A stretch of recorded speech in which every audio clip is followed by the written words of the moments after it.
The Germans didn't hate the Jews. The Jews were superfluous. That's all. Nobody needs them anymore. Let's get rid of them. And I think there's something like that too here. We don't need these Arabs. We want it to be a pure Jewish land. So let's get rid of them. We know from confessions of soldiers in Breaking the Silence that up to a certain point, they thought that whatever they do to the Palestinians will save Israel from another Holocaust. And this is the message. Welcome to Women Ending War, the podcast where Palestinian and Israeli women talk about partnerships for peace, real solutions, and ideas for crafting a new world.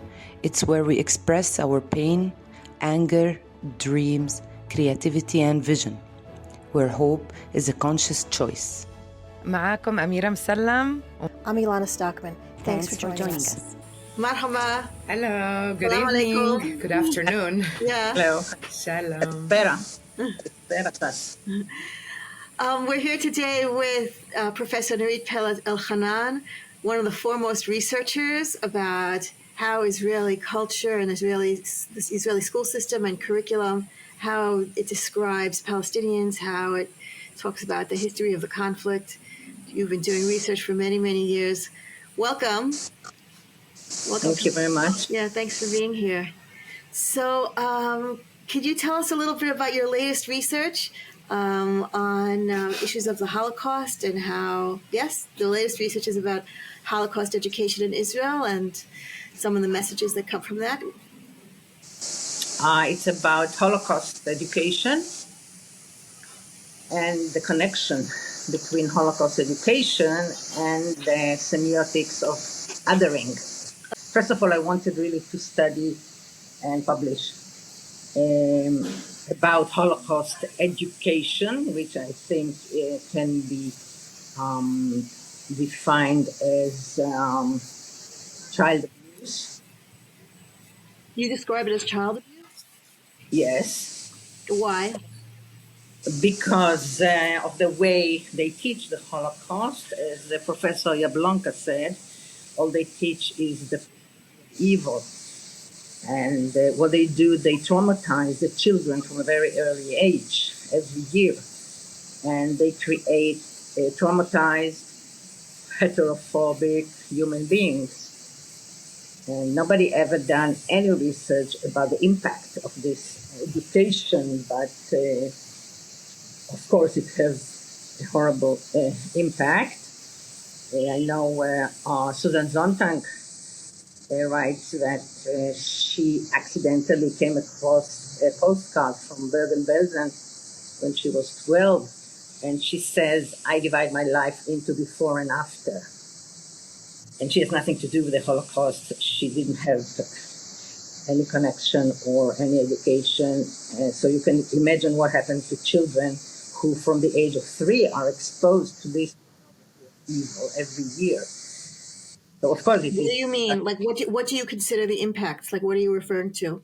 What does it do to you when you are exposed to these horrors, verbally and visually? Nobody ever done any research about that. What it does to the children to see that. What does it do to the children to see the little boy from Warsaw Ghetto with his hands up? Who raises his hands in fear. So what is your answer? What does it do to people? Could you explain what you... I don't know. I never studied that. Mm-hmm. But I did study the way these things are presented in the school books. We don't learn anything about the Second World War or about Jewish life in Eastern Europe. The only thing we learn is that they were horribly exterminated, and again, like Jablonka says, it's what they bring them is a evil, every gruesome detail of the perversity and sadism of Germany did to any Jew is described in the books, and the victims themselves are not narrated. You don't know who it is, you don't know where they come from, you don't know where their life before. Many times you see a person from one city connected to a massacre in another city, somebody whose name is lent to somebody else. You see a little girl of 6 years old in these horrifying, like passport photographs the Nazis did. And you know that the very existence of this photograph means that she was murdered. And the book says, don't look at the girl, because this chapter is about the yellow badge. When was the yellow badge used before? But they do show you the little girl. So there are a lot of, I think, psychological intricacies in these things that nobody ever studied. I mean, Jablonka is the only one who said this is not education. There is no educational value to what you do. But nobody ever studied what it really does. We know from confessions of soldiers in Breaking the Silence that up to a certain point, they thought that whatever they do to the Palestinians will save Israel from another Holocaust. And this is the message. The message is that the Holocaust happened because we didn't have a state and an army. And you could hear that in the words of our prime minister, our president, everybody. Yes? When they say every Holocaust day, you who wanted to exterminate us 70 years ago, today we can defend ourselves. Who are you talking to? Not the Germans. They don't have nothing against the Germans, but they conflate the Germans with the Arabs, with the Palestinians. And actually, Professor, I want to comment on that. I used to work in an organization here in Bethlehem, and our team used to go every year to Auschwitz as Palestinians to learn about the Holocaust, to learn on what happened. And one time, my director, he was there, and he heard this phrase where the guide who's like explaining what's happening there in Auschwitz, and he's with little kids, maybe teenagers. He didn't know exactly the age of these young people, but the guide who was there telling them, listen, that's why you have to join the army, the IDF, because if you don't join the army and don't protect the state of Israel, we will have another Holocaust happening in the near future by Arabs. It's very clear. That's the message. The message. You don't have to go all the way to Auschwitz to know that. I know, but I'm just telling you. I had a conversation recently with a woman whose her husband does a lot of army service. And I was asking her, I said, why doesn't he say no? She's having a really hard time because her husband's in the army all the time. And I said, why don't you tell him to say no? And she said, well, if he doesn't do it, then who's going to protect us from the next Hitler? In those words, that's what she said to me. Yeah, all the time. He doesn't do that. So she's like sacrificing her whole life. She's sacrificing her entire family life and not bothering to think about the implications, because in her mind, which she's been ingrained to forever, is that her husband has to go serve in the army because otherwise the next Hitler's going to come. The next Hitler or the next October 7th, right? So it becomes October 7th / Holocaust / Hitler. It's like all one thing. Yeah, and the message is that it happened, that October 7th happened as an anti-Semitic crime against Jews. And that's it. Right. No other context,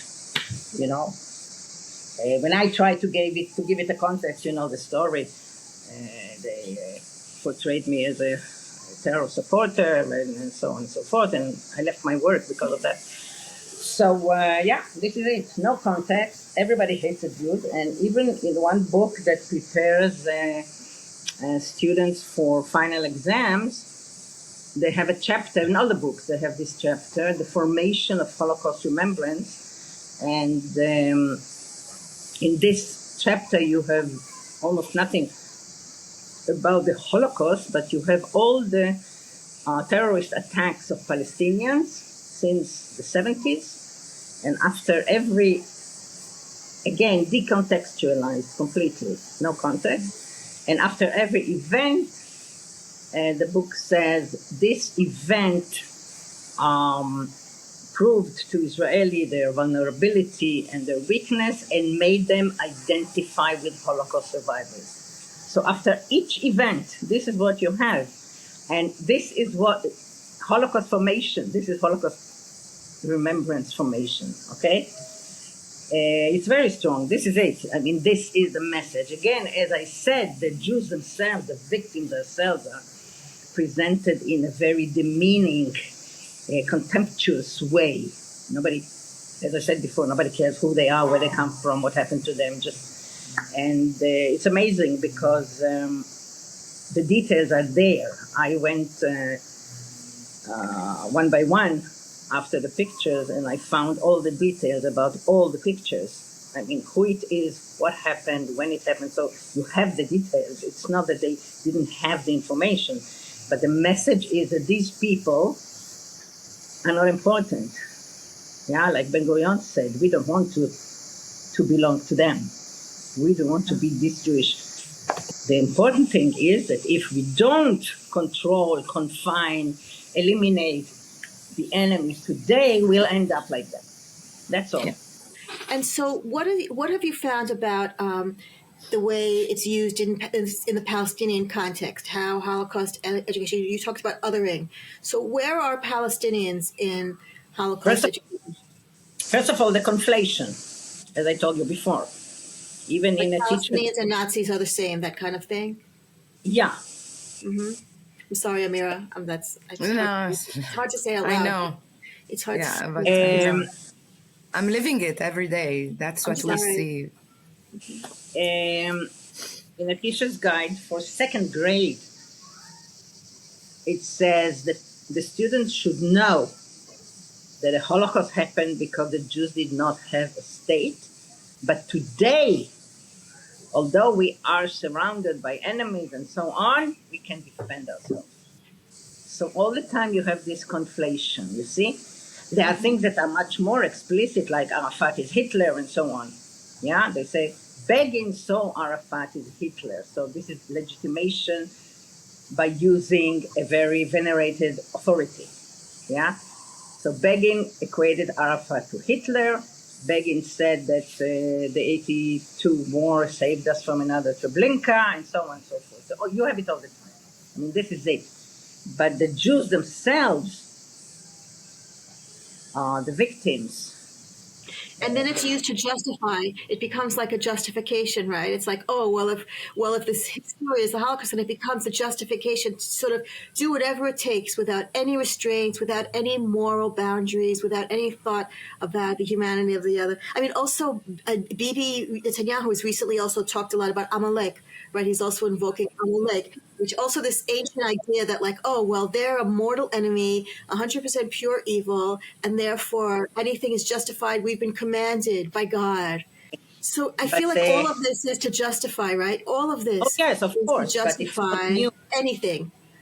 It's not new because, we learn about biblical Joshua, who was a master killer, a master butcher. And then you learn about Alexander the Great, who is the greatest master butcher. And you learn about the Crusaders, who were nothing but ruffians who went to the other side of the world to plunder and kill and slaughter people. And until today, a crusader is someone who fights for a right cause. What was the cause? Some stupid god that they invented. Yeah. And you learn about, what's his name, Richard Lionheart and all these people. You learn to admire them. And that's what they did. They found some stupid religious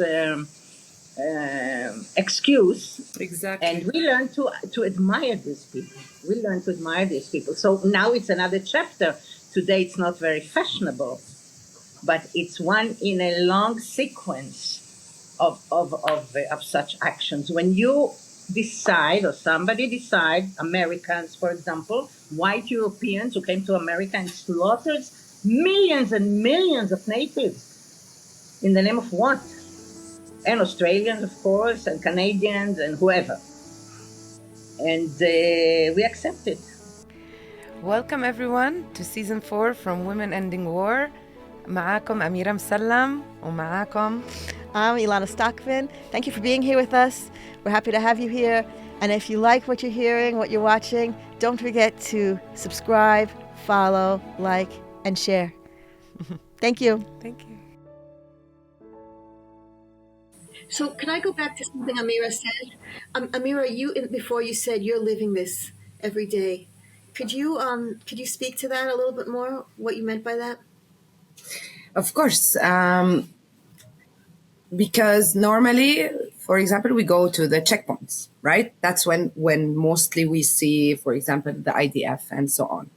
Or, for example, in my case, where I faced settlers all the time in the West Bank, and you can see it in their faces, and the way they treat us. They hate us, and they don't even hate us only, but they treat us as if we are the next Hitler. That if we were given a chance, we will kill them or we will butcher them. And even I heard it from a woman just like 1 month ago. I was with her sitting, drinking coffee with other friends. And she said, but that's why we put the checkpoints, because if you were given the freedom, you will come and butcher us all. And she is a woman who works for peace, you know? So that's how it is. I mean, not only that. I mean, there's another side.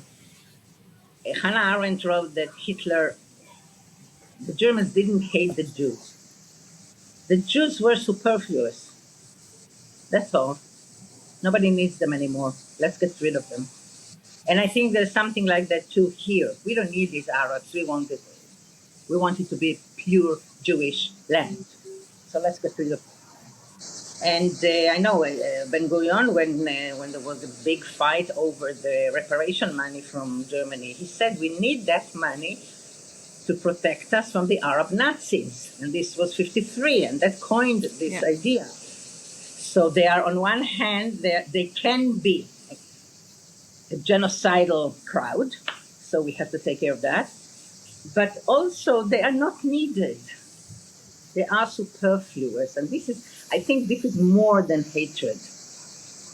This is more than hatred. I read somewhere that there was a survey during World War II about Jew hatred, and the Germans did not come first. I think the French came first. It's not hatred. It's like cockroaches, as one of our chief of staff said. The cockroaches, let's get rid of them. So that's more than hatred. Could you talk about the concept of otherness, of othering? And also maybe about the previous research before just the Holocaust. You had also studied the depiction of Palestinians in general in the Israeli curriculum and Israeli textbooks. Can you talk a little bit about what you found there and what exactly you mean by othering?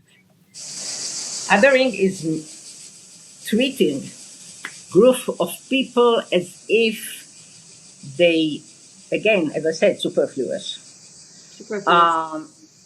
Zionism wanted to differentiate itself radically from the East. They wanted to be West, they wanted to be the indigenous natives of the land with a Western culture.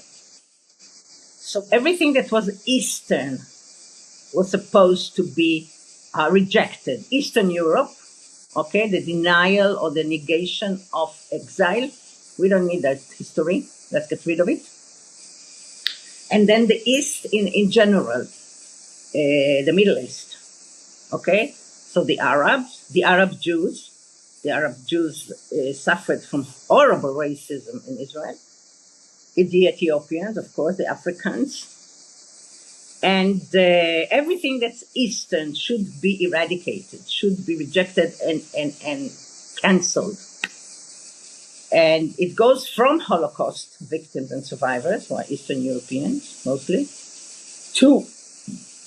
and you treat people as others when you don't treat them as human beings, which means they are out of history. In all our history books, they say that Mid-Eastern Arab Jews were out of history for generations, and the Ethiopians too, until Zionism rescued them and brought them back to history. They have no culture. They must be cultured or acculturated, which means destroy their culture, destroy their custom, destroy their religious habits, and reform them, which takes generation, as we know in Israel. Today's, I don't know, 4-5 generations after the great immigration of African Jews. They are still treated badly.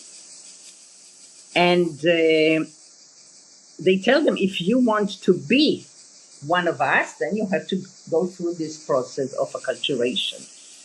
With the Ethiopians, it was very visible. Put them in camps and acculturate them. Okay? Tell them how to be Jews.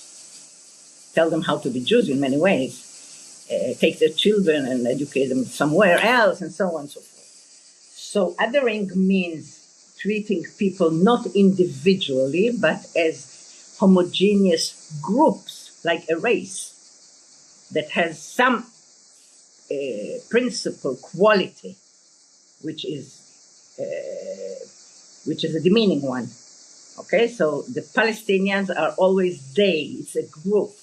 You don't see anywhere in the books an individual Palestinian, or you don't hear about an individual Palestinian, although we have scientists and artists and whatever.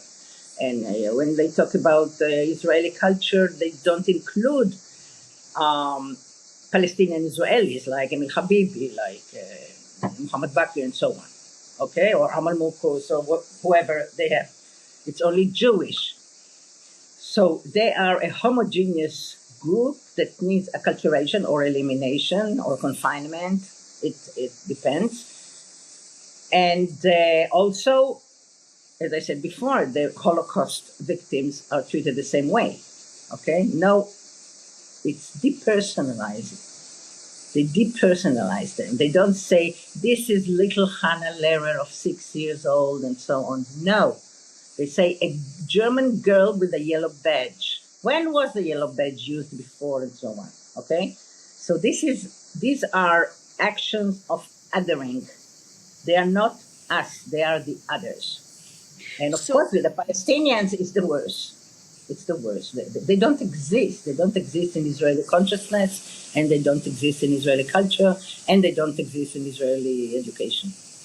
They're just not there. You sometimes hear that. I sometimes get that kind of feedback on social media. Like last week, I had somebody write to me, Palestinians don't exist. Who are you talking about? When I talked about how I was in Paris with 500 Palestinians and Israelis, and she literally wrote to me on my Facebook page, what do you mean Palestinians? Who are Palestinians? They don't exist. Golda Meir said Palestinians don't exist, so therefore Palestinians don't exist. So I said, you can't tell other people what they are or aren't. You can't say to another person, I know who you are and you're wrong about who you are. Like, what would happen if somebody said to me, oh, Jews don't exist? Would you accept that? Would you accept somebody else saying, oh, well, you call yourselves Jews, but who are Jews anyway? They don't exist. Like, you wouldn't accept that somebody to say that to you. So how is it okay to say to a whole group of other people, you're all wrong about who you are and what your history is and where you come from and your traditions and your culture? It's all a lie. You don't exist. Like I said, how is that an okay thing to say? And well, officially, there's no Palestine, so this is one thing. Okay, the world has not yet recognized a Palestinian state, so this is a very good excuse. But you can see it, from after the October 7th, the best Zionist leftist people, who they're talking about all the time, who they're crying about all the time, their own. And I speak to people, to family, to friends. I said, how can you say that, 1,500 people were killed, like those Achim Laneshek? They have this huge poster blaming Bibi for the death of 1,500 people. 1,500? More than 50,000. Said, oh, no, I cannot think about those. Right. This is another problem. That's education. How come you cannot think about those? Right. That's othering. That's exactly othering. Okay? Right. I don't have a head. I cannot put my mind to this. This is political. Whenever Palestinians die, it's political. Whenever Jews die, they are murdered and everything. And it's not that. It's very terrible when anybody is murdered. But when you see this discrimination in the thinking, they don't do anything. They just cry and shout and right. whatever. And no, nothing. Right. Nothing. Yeah. Us. Who Right. are us? You know, when Right. I talk about that, I always show at the beginning of my PowerPoint a number of children. Okay, let's say 10 children. And I say they're all dead on the 7th of October, 8th of October, and so on. You cannot tell who is who. But when I tell Israelis who is who, they immediately cry for the Jewish ones. Right. You And give it a that's lot. amazing I have this. because this I is have yes. indoctrination. This is mind infection. That's exactly mind infection. I That get you this don't on social feel media for another. also. I have the same exchanges on social media. I had this experience on social media where somebody posted a picture of a Palestinian family from Gaza that had all been killed. It was this beautiful picture of a family having dinner, 2 parents and 4 kids, and the caption was, "They were all killed, all of them." And I shared the post about it, like that. How can we just keep going on? And so, in the comment section, it was like, well, they're all going to grow up to be terrorists. They're all Hamas Yeah. supporters, all of that. And I said, you're looking at children. I said, you are looking at pictures of children. But that othering, what you described, that Well, that complete was the German excuse segregation, for killing children. They say they'll grow up and they become like their parents. And in but the Yeah, every yeah, genocide, who knows who they were? But the comments, they have no idea who this family was. It's just a beautiful family having dinner. yeah, but if you Which tell them, also, and it's like, oh, we can point to them. We don't even have to know their names, but we know terrorists, labeled terrorists, terrorists, terrorists, and therefore terrorists, therefore deserving to die.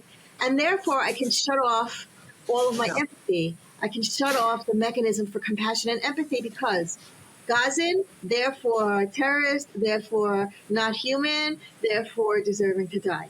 That's what goes on. And these conversations are happening every single day. Like you said, I mean, I think it's up to almost 100,000 people from Gaza who have died of the system that Israelis have been indoctrinated into. And also a lot of world Jewry have been indoctrinated into not feeling the pain for that, not feeling the empathy for that, comes from all the things that you're describing, comes from that entire education into the othering to eliminate the empathy, to eliminate the humanity. And we're living that. We are absolutely living that. We're living, I mean, yeah. There is a series of joint narratives, Israeli-Palestinian, published by Van Leer Institute and Al-Quds University. And every moment in history is written by an Israeli historian and then a Palestinian historian. And in the 48 war, the Israeli narrative details all the casualties, those who died, those who were wounded, and so on and so forth. And then they say on the Palestinian side, there were a lot of casualties as well.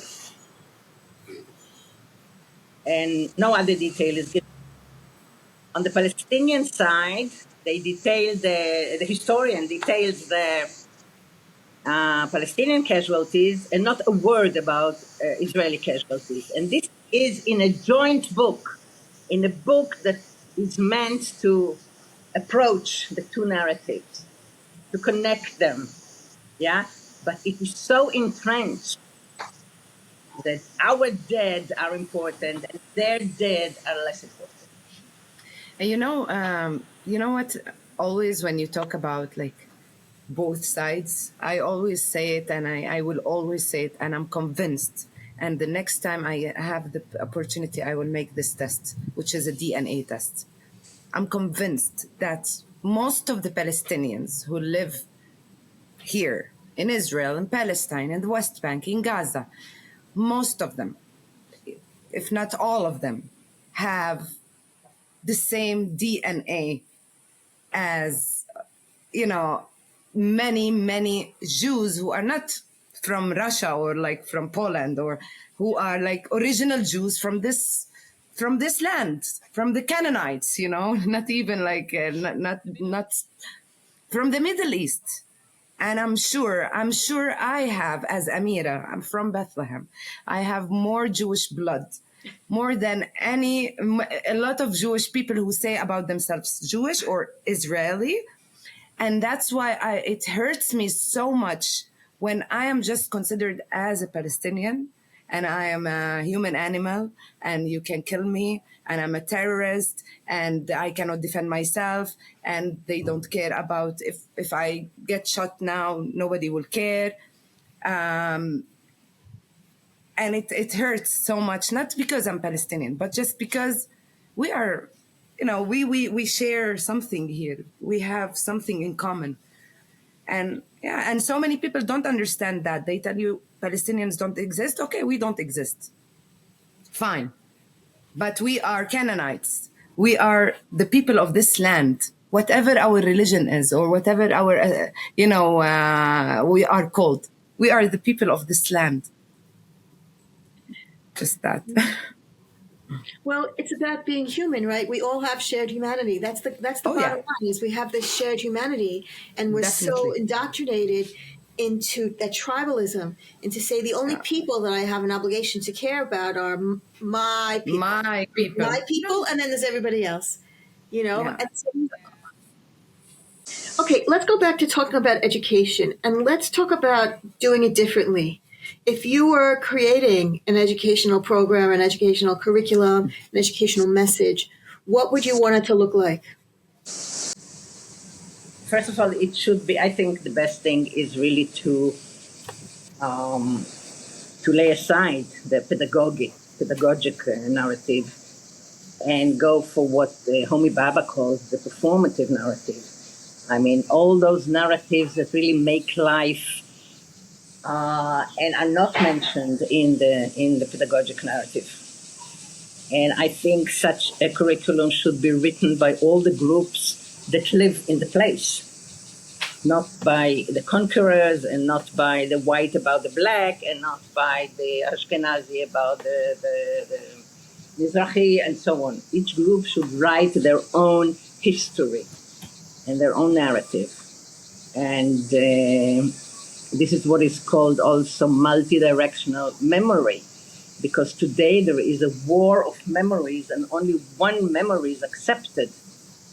Okay, the Zionist version of history. This is the only thing that is accepted.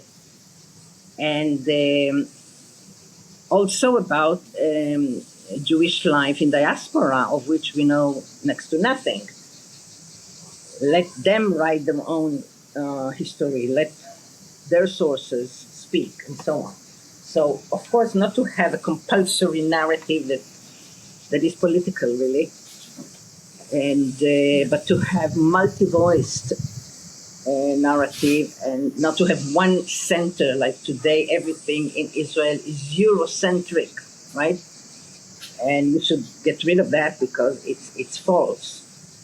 And to really have the history of the place by the people of the place. And I know, for example, there are some works who describe harmonious, collaborative cooperations between Jews, Muslim, and Christians during the Ottoman Empire. And the book of Menachem Klein, Possible Lives, I think he calls it. And also my son, Igal, wrote a thesis about Jaffa, about the three families who made Jaffa what it is, culturally and economically and constructions. And they were Muslim, Jews, and Christians. And they were also very cosmopolitan. We became a ghetto. We don't know anything about the outside, and we don't let anything from the outside come inside. So I would like to have this kind of curriculum. And we really tried to do that back in 2009. And it was wonderful because once there was a call, people came, the best people came and wanted to do it. And then Israel went to bombard Gaza again, and it all fell. But I think, and also, of course, not to concentrate so much on wars and killings and pogroms and all this, but really tell the history of the country from a cultural point of view, economical point of view, agricultural point of view. There are so many topics we don't know anything about. And this would Not make focus on wars and the death, and not give power to the killers. yeah, and then you can have a very, very complex and beautiful picture of this place and of the Middle East. But of course, no one would do that. What about you, now because Amira? nobody's If you were interested in that. envisioning a different education, a different kind of, what's your idea about what education should look like? In Palestine, in the West Bank, for example, we have something that I really don't like about our classes, where in religion class, if you have Muslims and Christians in the same class, they are separated and they are gone to, Islamic studies and like Christian studies, right? Or religion. And we end up after 12 years of school not knowing about my Muslim friend and classmate who was sitting with me in class all these years. So imagine if we do it together to learn about each other's culture and religion, and not only religion, but like culture, everything. So if we start there, and imagine if we have Jews with us or we learn about Judaism, imagine how beautiful it will be. Of course. First of all, I wanted to say that in the hand-in-hand schools, they are doing that. They are learning about the three cultures, and they celebrate all the major holidays of the three religions. Nice. But also in the first version of Palestinian school books after the Oslo Agreement, there were very big chapters about Judaism and Jews and Jewish culture, which we never found in Israeli school books about Palestinian culture or anything like that. They did try to do that, yeah. All right, Professor Nurit Peled-Elhanan, it was really interesting, fascinating hearing from you. You raised really insightful commentary about education and indoctrination and socialization and how we're building our society. And hopefully we can all learn from this and think differently about the other, think differently about our own role in perpetuating inhumanity in our language. And Amira? I honestly also, I would like to thank you, Professor Nurit, because I always have heard the version of, we are the best, everything is good, everything is perfect. Those Palestinians teach their kids about terrorism, how to hate Jews, how to hate Israelis, how to kill each other, and this is like, for me, this is the first time I talk personally to one with someone who is studying their own culture. I don't know how it. How it is being done in their system and so on, and So thank you very much. Really no, I find that also, I think you're the only one who's doing this, who's, instead of blaming everybody else, instead of saying they are the problem, they are the ones that are educating for hate, you're saying, let's look at ourselves. Let's look at what our role in perpetuating the violence. I agree with you, Amira. I think that stance is so missing from Israeli society, is like the willingness to look inward. Instead of saying, oh, it's all of them, they blames elsewhere. And you're saying, hang on a second, how are we taking a role in perpetuating violence and inhumanity? What's our role here? From deep down, from that cultural place. I'd like to add that, Palestinian education does not teach hate, because even if they wanted to, they are so censored and monitored that I cannot. But I do recommend to invite Dr. Samira Alayan, who is the greatest expert on Palestinian education, to talk about that. Let's do that. Sure. It's not my topic. I know what I know from her because we are colleagues and we really go around the world and talk together. But it would be very instructive, I think, to hear from her. Thanks for that. We will. I would love that connection. Yes. Thank you. Thank you very much. Okay. Thank you. Thank you. Okay. Bye. Take care. Bye.